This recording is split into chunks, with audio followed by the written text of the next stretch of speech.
प्रधानमंत्री जी, मैं आपको याद दिलाना चाहूँगा, जब अंग्रेजी हुकूमत थी उस समय भी संसद का गठन और विधानसभा का गठन था और लोग चर्चा करते थे अपने विषय मुद्दों को। भारतीय राजनीतिक लोगों का एक प्रतिनिधित्व होता था, उनकी आवाज सुनी जाती थी। क्या लगता है उत्तर प्रदेश से इस बार प्रियंका गांधी चुनाव लड़ सकती हैं? देखिए, ये उनका फैसला है। बीते सोमवार को कांग्रेस के राष्ट्रीय अध्यक्ष मल्लिकार्जुन खड़गे और राहुल गांधी के नेतृत्व में यूपी कांग्रेस की एक बहुत बड़ी बैठक दिल्ली में आयोजित की गई। इस बैठक में आगे आने वाले 2024 के चुनाव को लेकर चर्चा हुई और क्या कुछ प्लानिंग है, इस पर बात बनी। हमारे साथ इस समय मौजूद हैं यूपी कांग्रेस के पूर्व प्रदेश अध्यक्ष अजय कुमार लल्लू जी, जिनसे हम बात करेंगे कि आखिर कांग्रेस का उत्तर प्रदेश को लेकर क्या कुछ प्लान है। नमस्कार लल्लू जी। नमस्कार।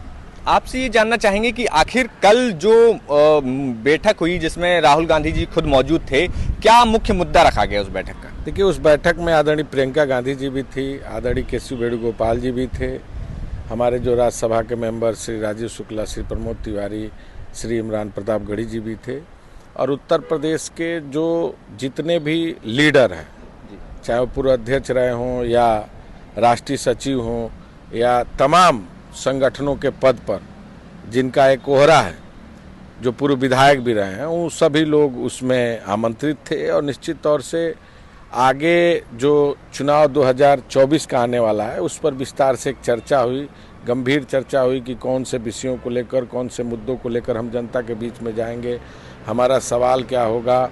और सबसे महत्वपूर्ण चीज़ ये रही कि बैठक में सभी लोगों ने अपने अपने विचारों को तर्कसंगत तरीके से वहाँ रखा और बड़े ध्यानपूर्वक राष्ट्रीय अध्यक्ष जी ने, आदरणीय राहुल गांधी जी ने, प्रियंका गांधी जी ने, वेणुगोपाल जी ने सभी पहलुओं पर अपनी अपनी बात को साझा किया। और निश्चित तौर से हम बड़े मजबूती के साथ इंडिया गठबंधन को लेकर आने वाले 2024 में हम चुनाव में जाएंगे और हमें भरोसा और विश्वास है कि 2024 में हमें जनता का आशीर्वाद मिलेगा।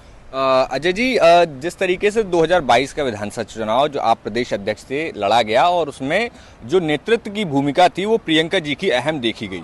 अभी हाल ही में प्रियंका जी के पति रॉबर्ट वाड्रा हैं, उनका भी कई बार उनके बयान देखने को मिले हैं कि पार्टी जो है प्रियंका गांधी को सिर्फ रैलियों में ना हो, उनको राजनीतिक प्रतिनिधित्व के तौर पर भी चुनाव लड़ाए। क्या लगता है उत्तर प्रदेश से इस बार प्रियंका गांधी चुनाव लड़ सकती हैं?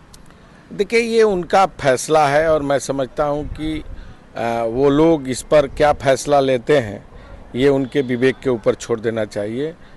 जहाँ तक देश और उत्तर प्रदेश की बात है, मैं समझता हूँ कि आदरणीय राष्ट्रीय अध्यक्ष जी और जो देश हित में, क्षेत्र हित में, जनहित में जो होगा वो निर्णय श्री राहुल गांधी जी और श्री प्रियंका गांधी जी लेंगे। जिस तरीके से अभी लगातार गठबंधन को लेकर आज बड़ी बैठक है, उसमें तमाम कांग्रेस के साथ तमाम विपक्षी जो दल हैं वो एक साथ आ रहे हैं। उत्तर प्रदेश जो है सबसे ज़्यादा सीटें देता है। कांग्रेस कितनी सीटों पर लड़ने के लिए तैयार है और वो कितनी सीटें इस गठबंधन में मांग रही हैं? आपकी तरफ से फीडबैक गया होगा कुछ? देखिए, कल आदरणीय प्रधानमंत्री जी बनारस में थे और काशी विश्वनाथ की नगरी में उन्होंने अपने उद्बोधन में कहा कि गुलामी का दौर खत्म हो गया और आज़ादी का दौर अब शुरू हुआ है। प्रधानमंत्री जी, मैं आपको याद दिलाना चाहूँगा, जब अंग्रेजी हुकूमत थी उस समय भी संसद का गठन और विधानसभा का गठन था और लोग चर्चा करते थे अपने विषय मुद्दों को। भारतीय राजनीतिक लोगों का एक प्रतिनिधित्व होता था, उनकी आवाज़ सुनी जाती थी।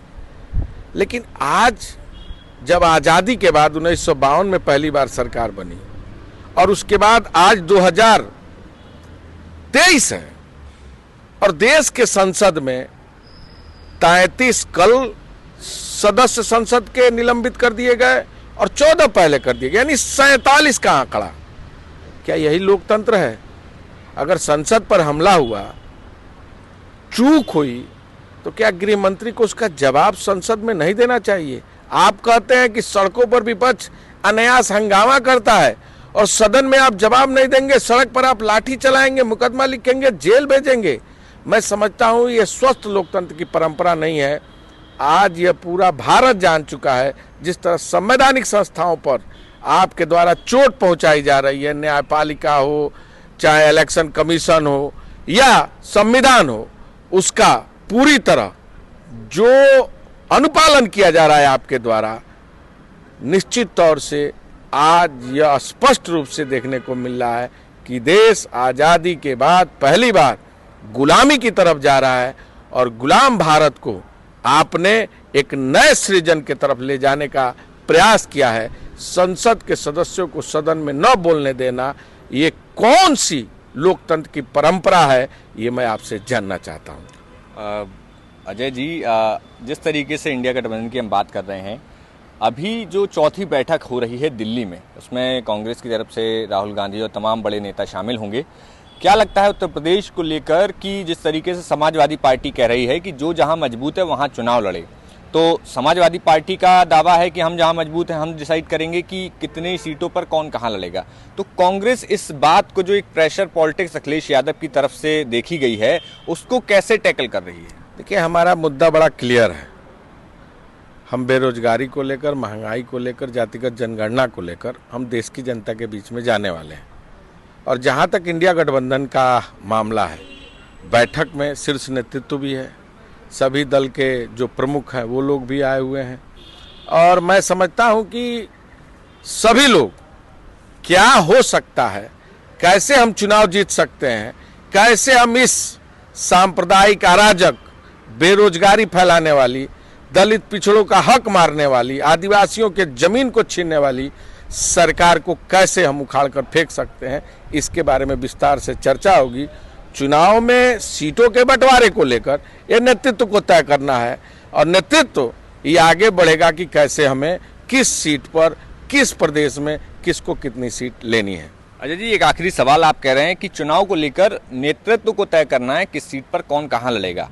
मध्य प्रदेश में कहां चूक हो गई? और अखिलेश यादव जो लगातार सीटें मांग रहे थे कि उन्हें गठबंधन में शामिल कर लिया जाए, तो क्या ये शीर्ष नेतृत्व का फैसला था कि अखिलेश यादव के साथ कोई गठबंधन ना हो मध्य प्रदेश में विधानसभा चुनाव में? देखिए, बड़ा स्पष्ट था कि जो भी हमारा समझौता था वो लोकसभा को लेकर था, स्टेट को लेकर नहीं था। ये बात सही है कि वो सीटें मांग रहे थे, लेकिन क्या परिस्थिति थी, कौन सा हालात था, वो सारे हमारे सीनियर लीडरों ने बैठकर आपस में तय किया होगा। हो सकता है ये अधिक सीटें मांग रहे हो, आज मीडिया में आकर कुछ और कर रहे हो, उस समय परिस्थिति क्या रही होगी, उस हिसाब से लोगों ने फैसला लिया था। मैं समझता हूं कि जदयू भी सीट मांग रही थी, राजद भी सीट मांग रही थी, ममता जी भी सीट मांग रही थी। तो कहीं ना कहीं बड़ा स्पष्ट तौर से जो इंडिया गठबंधन की बैठक हुई थी उसमें तय हुआ था कि ये स्टेट आधारित चुनाव में सब लोग अपने स्तर से चुनाव लड़ें। जब देश की राजनीति की बात है, संसद के सदस्यों के चुनाव की बात है, उस समय इंडिया गठबंधन लोकसभा चुनाव के परिप्रेक्ष्य में बनेगी और बन रही है और निश्चित तौर से एक मजबूती के साथ आगे बढ़ेगी।